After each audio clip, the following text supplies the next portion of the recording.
With coronavirus news changing all the time, we know it can be hard to keep up. We really do. And that's why we don't just trust Al and Tori. We trust our medical expert, Dr. Kohli, in a beautiful... That's who I trust. ...4-leaf clover green. I do as well. Now, to make sense of this... Also, that's not a color. Just keep reading, but that's not a color.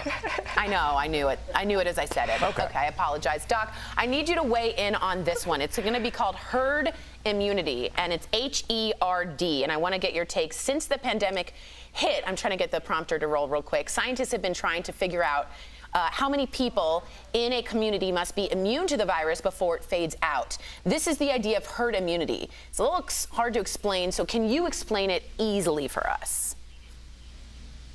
It's a complicated concept, Tori, but we can break it down quite simply. So if no one in society is immune to a disease, the disease or the virus spreads very quickly. On the other hand, if many people in society are immune, it actually slows the spread of the virus, and the virus peters itself out. And so you can be immune to the disease just by being part of a herd, even if you yourself don't have immunity, just because those around you have immunity. Whoa. And that causes the virus to stop spreading. Yeah. I heard that. Oh, I was waiting for that one.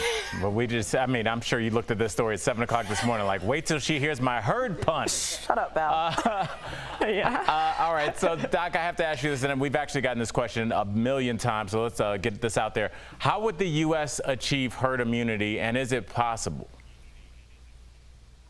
So, Al, there's two ways to achieve herd immunity. The first is people get sick, they recover from the virus, and they have antibodies or immune system response to the virus that then makes them immune from reinfection. The second is vaccination. So people get a vaccination, mount an antibody response, and are then immune from the infection. But in both ways, you have to be immune from the infection in order for herd immunity to work. And enough people in the herd have to have immunity. So that's called a herd immunity threshold. How many people in the herd have to be immune? So for this virus, they had initially calculated that to be about 60 to 70%, but a new paper just came out in the journal Science that says it may be as low as 43% for us to achieve herd immunity.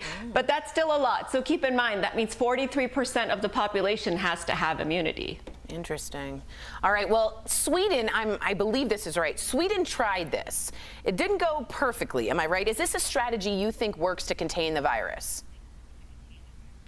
No, you're absolutely right. Sweden tried it. It was a failed experiment. And using infection to achieve herd immunity is very dangerous, Tori, for two reasons. Number one, millions of people have to die because you have to get the infection, and some percentage of people will die from the infection. Wow. The second is, even if you achieve infection in whatever 60% of the people for herd immunity, those antibodies have to last. And we're seeing studies that show that they can start fading as soon as 1 month after infection. So the best way to achieve herd immunity is really through that vaccine. Vaccinating. Do you think we can get 43%? Do you, Doc, think we can get 43% of the population to What would that be, 160 million people, roughly? Yeah, I'm going to go with that. Yeah. So I guess, there's so many people with their own theories, Doc. I wonder, do you feel like there'll be so many people and so many facts that people won't really know where to get their actual information from?